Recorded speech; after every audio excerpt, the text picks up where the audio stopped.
दर्शकों, आज की जानकारी बड़ी मोटिवेशनल है और बड़ी प्रेरणादायक है।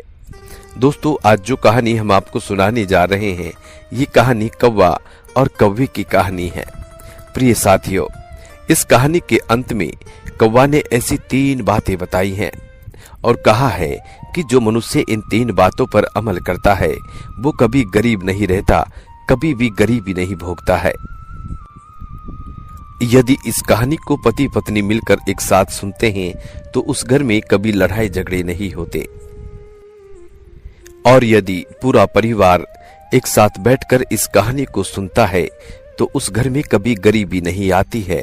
प्रिय साथियों, आज की कहानी ढेरों सारी प्रेरणाएं देने वाली है। मित्रों, यदि आप भी गरीब नहीं रहना चाहते, दुखी नहीं रहना चाहते, घर के कलह से परेशान हैं, तो इस कहानी को पूरा सुनिएगा। प्रिय मित्रों, इस बात को तो आप भी जानते होंगे कि कौवा एक रहस्यमयी पक्षी होता है। कौवा बहुत ही समझदार और चतुर पक्षी भी होता है। कौवे की गिनती दुष्ट पक्षियों की प्रजाति में गिनी जाती है। प्रिय दोस्तों, कौवा एक ऐसा रहस्यमयी पक्षी है जो कि इंसान के भाग्य उदय होने के संकेत उसे पहले ही दे देता है। यदि आपके घर में कोई मेहमान का आगमन होने वाला है तो उसकी सूचना भी आपको पहले ही बता देता है।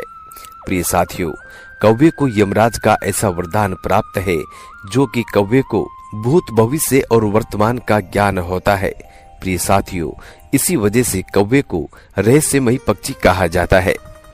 दोस्तों, वीडियो शुरू करने से पहले जो लोग हमसे नए जुड़े हैं वो लोग हमारे चैनल को सब्सक्राइब करें, बेल आइकन ऑन करें, अच्छे कमेंट किया करें ताकि हर आने वाले वीडियो का नोटिफिकेशन सबसे पहले आपको मिले और आप उसका फायदा उठा सकें।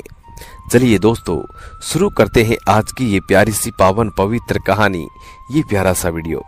प्रिय साथियों, एक गांव में एक बहुत ही गरीब ब्राह्मण रहा करता था और उसके घर में एक विशाल पीपल का वृक्ष था।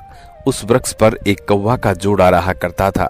वे दोनों पति पत्नी बहुत ही बुद्धिमान थे और वे ब्राह्मण भी बड़ा ही सीधा साधा और सच्चा इंसान था।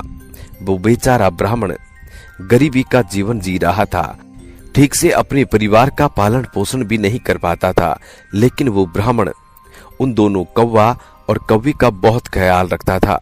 उनको खाने को भोजन देता था और पीने के लिए पानी देता था। प्रिय साथियों, उस ब्राह्मण के दिल में पक्षियों के लिए बहुत दया थी।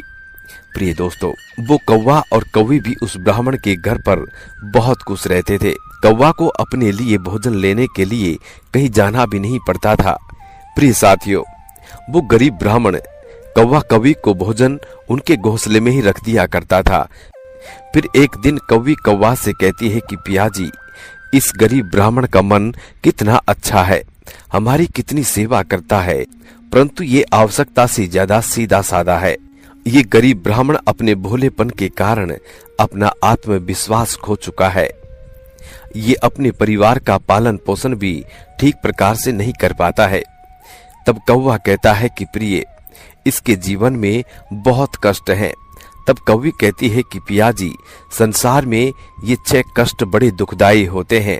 सबसे पहला दुख पत्नी का वियोग, दूसरा दुख अपनों द्वारा किया गया अपमान, और तीसरा दुख बचे हुए कर्ज को नहीं चुका पाना, और चौथा दुख राजा की सेवा करना, और 5वां दुख है दुष्ट पुरुषों की संगत करना, और छठा दुख है गरीबी में जीवन व्यापन करना। इन दुखों के कारण मनुष्य का शरीर बिना अग्नि के ही जलता रहता है। प्रिय साथियों, कौवी आगे कहती है कि इस ब्राह्मण को अत्यंत चिंतित और लाचार देखकर एक दिन कौवा और कौवी ने आपस में विचार किया कि हमें ब्राह्मण की कुछ मदद करनी चाहिए। बेचारा ब्राह्मण हमारे लिए इतना कुछ करता है, सारे पक्षियों की इतनी सेवा करता है, इसके बदले में हमें इसके लिए कोई काम धंधे का इंतजाम करना चाहिए ताकि इसका और इसके परिवार का जीवन सुख से व्यतीत हो सके। प्रिय दर्शक मित्रों, इस तरह रात भर सोचने के बाद अगले दिन कौवा और कौवी ब्राह्मण से कहते हैं कि हे ब्राह्मण देवता, आप राजा के पास चले जाओ और राजा से कहना कि वे अपने यहाँ तुम्हें काम पर रख ले। और जिस समस्या को कोई नहीं सुलझा पाएगा उस समस्या को तुम सुलझा दोगे। और वेतन के रूप में राजा से रोज 100 स्वर्ण मुद्राएं मांग लेना।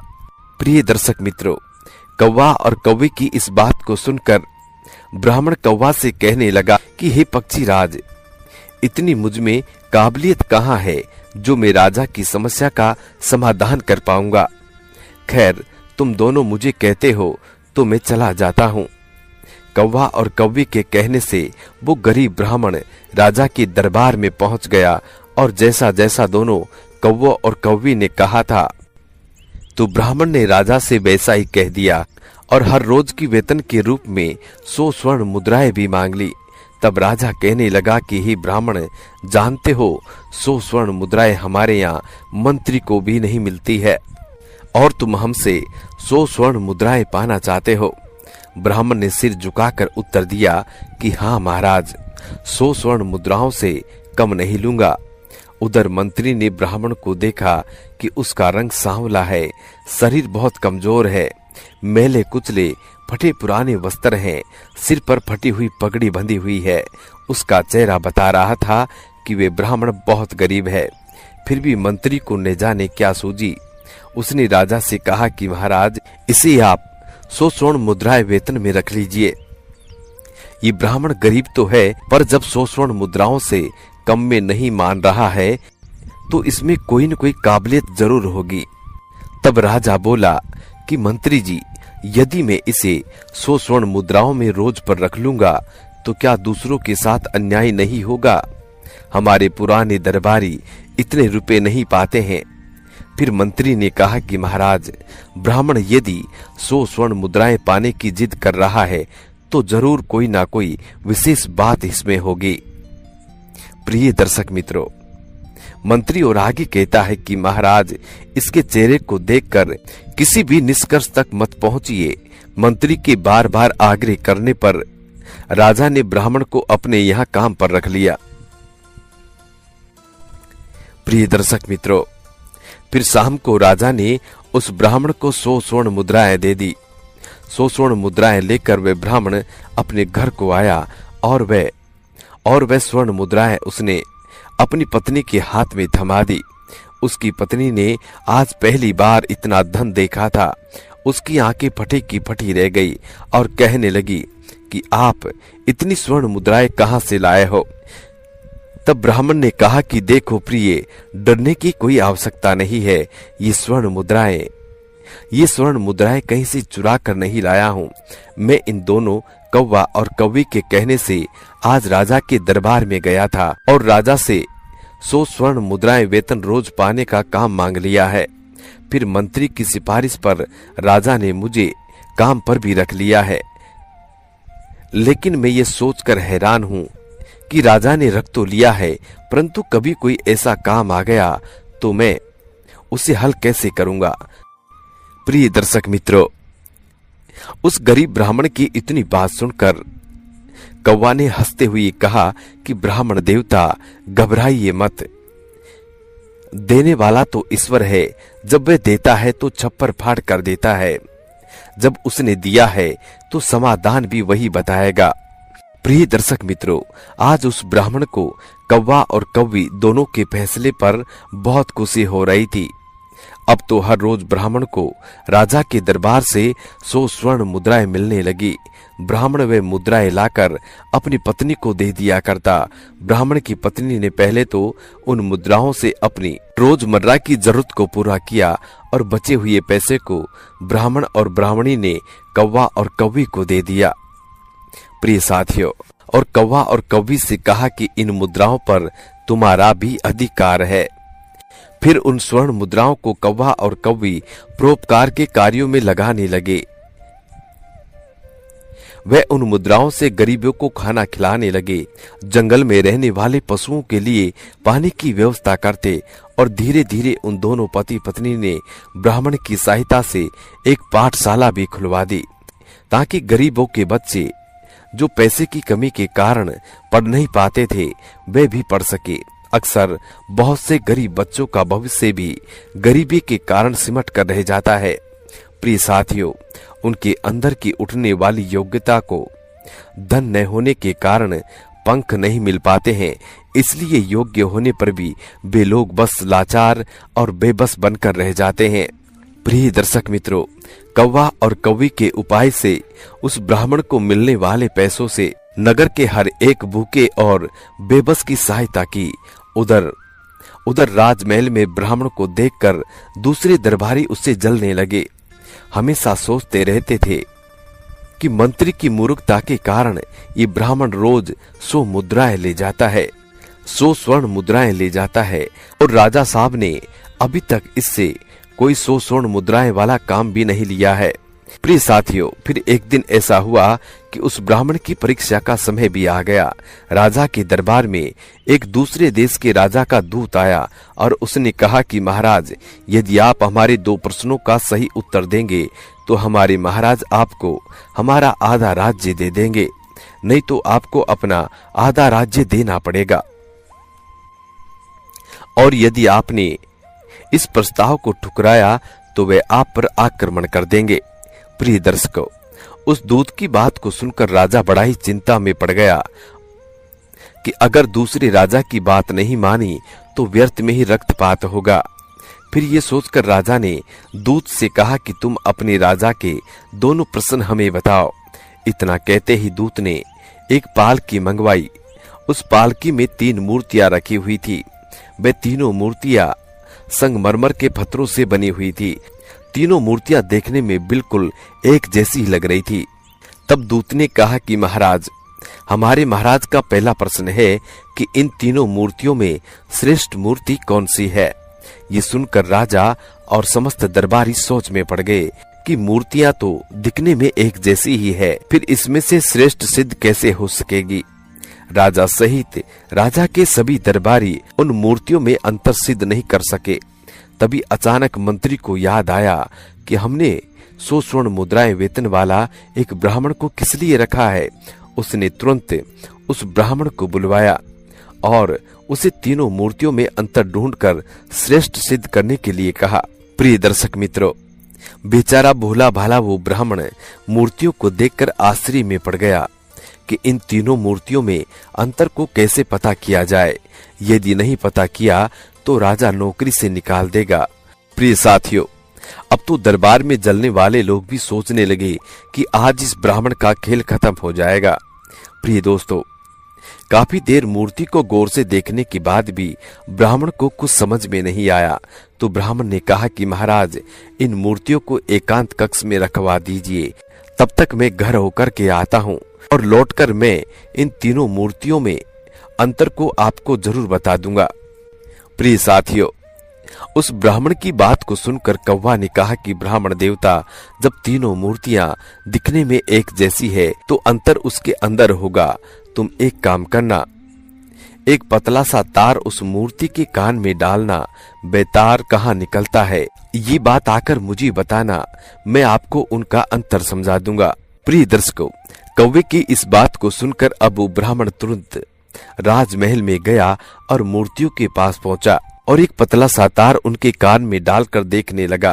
पहली मूर्ति के कान में तार डाला तो वह तार दूसरे कान से बाहर निकल गया। फिर दूसरी मूर्ति में तार को डाला तो वह मुंह से बाहर निकल गया।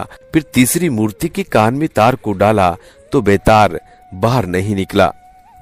ब्राह्मण ने पूरी बात आकर कौवा को बताई। तब कौवा ने उस ब्राह्मण को समझाया कि मूर्ति के कान के छेद अगर आर पार हैं, इसका अर्थ है। तब कौवा ने उस ब्राह्मण को समझाया कि मूर्ति के कान के छेद अगर आर पार है तो इसका अर्थ है कि वे एक कान से सुनती है और दूसरे कान से निकाल देती है, और दूसरी मूर्ति का कान सुनकर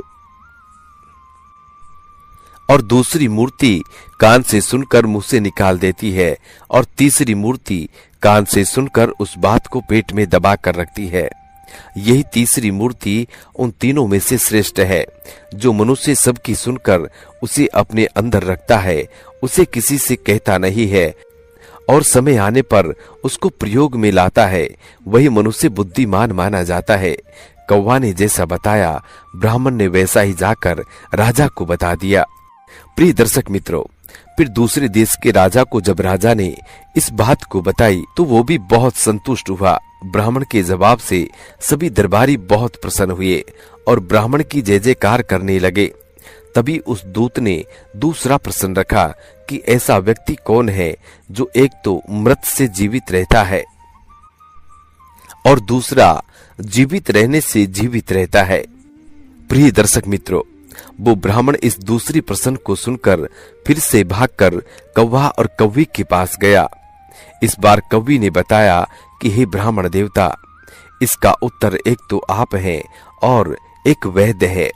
जब एक व्यक्ति मर जाता है तो मरने वाले अंतिम संस्कार से लेकर श्राद्ध क्रम तक के कार्य करके पंडित ही दक्षिणा लेकर अपनी जीविका चलाता है और वैद्य मृत्यु की ओर जाने वाले बीमार लोगों को जीवित रखता है और अपना पेट भरता है। प्रिय दर्शकों, कौवा कौवी के उत्तर को जानने के बाद वो ब्राह्मण फिर से राज दरबार में पहुंचा और जैसा कौवा और कौवी ने बताया इस तरह जाकर ब्राह्मण ने राजा को उत्तर दिया।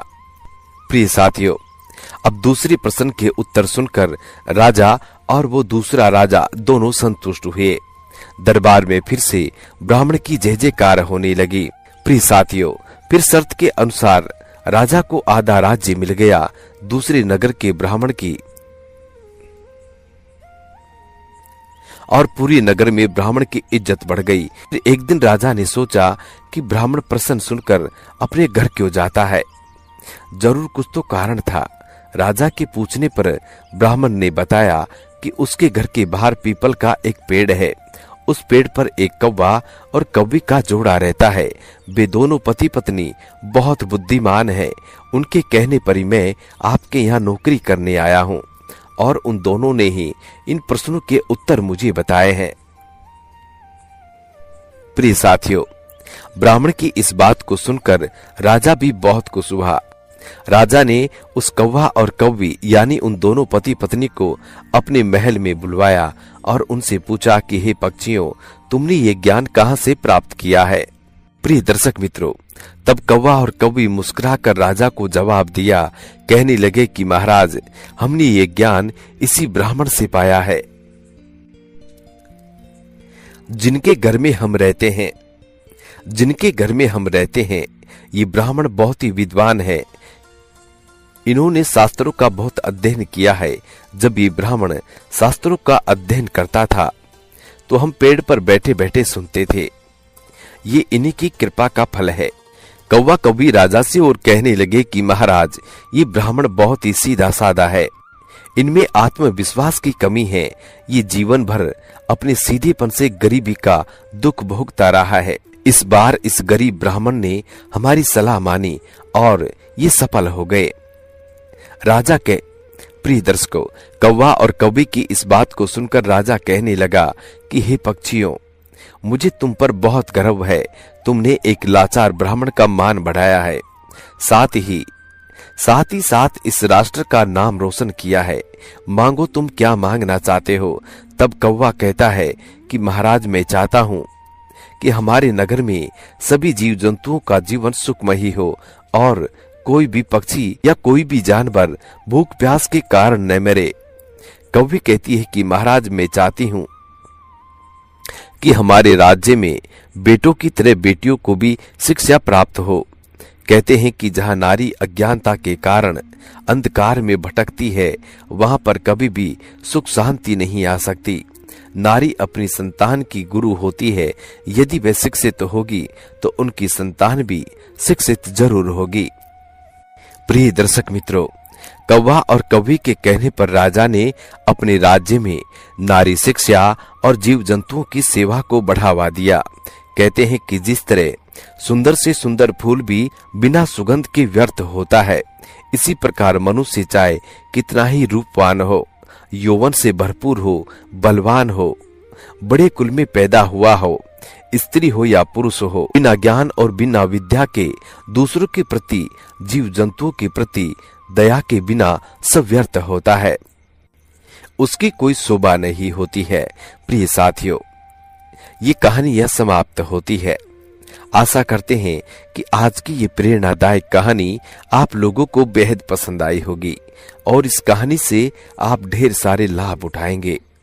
मिलते हैं दोस्तों आने वाले नेक्स्ट वीडियो में। तब तक अपना ख्याल रखें। जी नमस्कार, धन्यवाद।